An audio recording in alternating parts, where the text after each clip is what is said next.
আসসালামু আলাইকুম। আপনারা কিন্তু অনেকেই জানেন যে আমি নিজে হাতে একটা মেশিন তৈরি করছিলাম। আর এই মেশিনে কিন্তু আমি আমার নিজের যে একটা কোয়েল পাখি আছে এখানে কিন্তু প্যারেন্টস বানাইছিলাম। যেমন আমি এখানে একটা খাঁচার ভিতরে কিছু পাখি আলাদা রাখছিলাম, মোরগ দিয়ে মুরগি দিয়ে 20 পিস মুরগির সাথে 10 পিস মোরগ দিছিলাম। আর ওইখান থেকে যে বীজ ডিমটা হয়েছিল, আমি কিন্তু ওই ডিমটা এই আমার নিজে হাতে বানানো মেশিনে দিয়েছিলাম বাচ্চা ফোটানোর জন্য। কিন্তু কারণবশত আমাদের এখানে কারেন্ট ছিল না। তো আমার কিন্তু এখানে আইপিএস আছে, একটু দেখা ওইদিকে। তো এখানে কিন্তু আইপিএস দেওয়া আছে, মানে ছোট্ট একটা ইউপিএস দেওয়া আছে। তো কারেন্ট যাওয়ার পরেও কিন্তু ও দীর্ঘ টাইম ব্যাকআপ দিতে পারে। কিন্তু ব্যাকআপ দেওয়ার পরেও কত ব্যাকআপ দিবে? 3 দিন পাক্কা কারেন্ট ছিল না।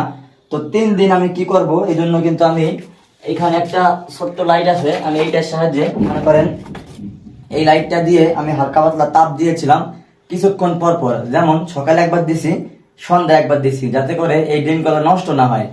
তো তারপরে চিন্তা করলাম যে আসলে কারেন্ট চলে যাওয়ার পরে কিছুক্ষণ কারেন্ট না থাকলে তাইতে এই ডিমগুলো নষ্ট হয়ে যায়। আর আমাদের তো 3 দিন কারেন্ট ছিল না, তাহলে আমাদের অবস্থা কি হতে পারে? আমার এতগুলো ডিম নষ্ট হবে। দেখেন এই যে ডিম রাখছি, এদিকে দেখাও, এই যে ভিতরে ডিম আছে। তো আমি চিন্তা করলাম যে আমি 2-3টা ডিম একটু ভাঙে দেখি যে কি অবস্থা। তারপরে 2টা ডিম ভাঙছি, ভাঙার পর দেখলাম যে বাচ্চা হয়ে গেছে, বাচ্চা তাজাও আছে। হয়তোবা আগামীকাল বা তার পরের দিন বাচ্চাটা বের হবে, আমার কাছে মনে হইতেছে। তো আমি কিন্তু এখন এই ডিমগুলাকে আর ফেলাবো না। আমি চিন্তা করছিলাম যে এই ডিমগুলাকে ফেলাই দিব, কিন্তু এখন আর ফেলাবো না। একটু দেখাই, এই দেখেন আমার কিন্তু এখানে ঝুড়ি ঝুড়ি দেওয়া আছে ডিমের, একটার উপর একটা রাখা যাবে এরকম সিস্টেম আমি করছি। তো আমার এই ছোট্ট মেশিনে কিন্তু 600 ডিম দেওয়া যাবে। আর দেখতে পাচ্ছেন এই যে একটা বাটি, বাটিতে পানি দিছি। আর তার সাথে এই যে কিন্তু একটা তেনা দিয়ে দিছি। এই তেনাটা আমি এই কারণে দিছি যে এই তেনাটা থেকে কিন্তু একটা আর্দ্রতা সৃষ্টি হবে, বা একটা পানি বাষ্প হয়ে একটা আর্দ্রতা সৃষ্টি হবে। তো এই আর্দ্রতাটা সৃষ্টি করার জন্য আমি কিন্তু এখানে বাটিতে পানি দিয়ে দিয়েছি। এদিকে দেখাও, ভিতরে কিন্তু এই যে ফ্যান দেওয়া আছে। তো এই ফ্যানে কিন্তু এই সবখানে কি করবে না করবে এটা আপনারা বুঝতেই পারতেছেন। এত কথা বললে পারো হয়তো বা ভিডিওটা বড় হয়ে যাবে। তো আমি আমার হচ্ছে যে আজকে ভিডিওটা এই জন্যই দেওয়া, যাতে আপনারা বুঝতে পারেন যে আমার ডিমগুলো এখন কোন অবস্থায় আছে বা ডিমগুলো ফুটবে কিনা। তো আমি নিজেই কিন্তু কনফিউজ ছিলাম যে ডিমগুলো মনে হয় ফুটবে না, কিন্তু দেখলাম যে আলহামদুলিল্লাহ না, ডিমগুলো ফুটবে, বা ডিমের ভিতরে বাচ্চাও আছে এবং বাচ্চাগুলা তাজাও আছে। আমি যে ডিমগুলোকে ভাঙছি একটা একটু দেখাই, এই দেখেন এই যে একটা ভিতরে কিন্তু বাচ্চা নড়তেছে। তো আমি কিন্তু খোসা ফাটাই ফেলাইছি। আর যে আসল যে পর্দাটা এটা কিন্তু আছে, আমি পর্দাটা ফাটাইনি, যার জন্য দেখলাম যে বাচ্চা আছে, আমি কি কারণে ওরে মারবো, এই জন্য কিন্তু আমি ওরে রাইখে দিছি। আর একটা বাচ্চা বাইরে ফেলাই দিছি, কিছু করার নাই, আসলে চেক করার জন্য করতে হয়, এটা না করলে হয় না। যদিও আমি ঠিক কাজ করিনি, আমি জানি অনেকেই কমেন্ট করবেন যে ভাই কাজটা ভালো হয়নি।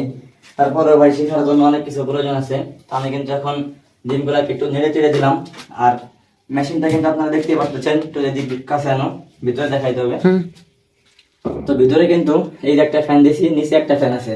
তো নিচের ফ্যান নিচের দিক দিয়ে বাতাস দিবে, উপরের দিকে বাতাস উঠবে। আর উপরেরটা উপর দিয়ে বাতাস দিবে। মানে এক কথায় পুরো মেশিনের ভিতরে ঠিক মতো আর্দ্রতা তাপমাত্রা যা প্রয়োজন প্রত্যেকটা ডিমে পৌঁছাই দিবে। তো আমি দেখলাম আর্দ্রতা ঠিকই আছে, কারণ আর্দ্রতা যদি ঠিক না থাকতো তাহলে কিন্তু এই ডিমটা কিন্তু চুষাটা পাতলা হইতো না। চুষা পাতলা হয়ে গেছে বা একা একাই ভাঙতেছে চুষাটা, আমি ভাঙার সময় বুঝতে পারলাম। তো বেশিক্ষণ খুলে রাখা যাবে না। যাই হোক, প্রচন্ড গরম আজকে, অনেক তাপমাত্রা বেশি। আর আমি চিন্তা করছিলাম যে ডিমগুলাকে এখন সব ফেলাই দিব বা কিছু একটা করে ফেলাবো, কারণ এতে অনেক বেশি বিদ্যুৎ বিল আসে আমি দেখছি। আর এই ডিমগুলো রাই খেয়ে আমার কি হবে? তো আমি এই ডিমগুলো ফেলাই দিই, নতুন করে আবার শুরু করি। কারণ ব্যবসায় লাভ লস দুইটাই আছে। হয়তো আমার প্রজেক্ট লস হয়েছে, কিন্তু দেখলাম না, আলহামদুলিল্লাহ লস হয় নাই, লাভই আছে। বাচ্চাগুলো হয়তো বা আগামীকাল বা তার পরের দিন বের হবে। তো আমি যখন বাচ্চা বের হয় একটা আপডেট দেবো আপনাদেরকে। তো দেখা হচ্ছে পরবর্তী কোনো একটা ভিডিওতে। ভালো থাকবেন, সুস্থ থাকবেন, খোদা হাফেজ।